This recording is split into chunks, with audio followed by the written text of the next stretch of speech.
சின்ன வயசுல இருந்து அம்மா கூட சம்பந்தம், வயத்துல இருக்கும்போது சம்பந்தம், அதுக்கப்புறம் வெளியில வந்ததுக்கு அப்புறம் கூட அம்மாவுடைய மடியில இருந்தா, அம்மா கையில இருந்தா அதுக்கு ஒரு கோசினஸ்.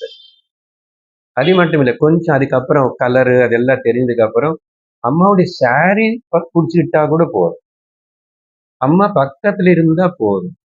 அப்படி அந்த அட்டாச்மெண்டோட இருந்தாதான் அந்த குழந்தையுடைய பிரெயின், மனசு நல்ல விதத்துல வளரும். அப்படி இல்லாத கேசஸ்ல ரிசர்ச்ல சொல்றாங்க, அவன் வாழ்க்கையில ரொம்ப ஒரு வேற விதமா ஆயிடுறான், சரியா வளர மாட்டான். he cannot grow as a complete person. அதுக்கு கண்டிப்பா அம்மா முக்கியம் சொல்றோம், அதுக்கப்புறம் அப்பா, தென் ஃபேமிலி. அப்ப அப்படி அட்டாச்மெண்ட் இருக்கிறதுனால தான் அந்த குழந்தை என்ன அதுக்கு சப்போர்ட் வேணும்.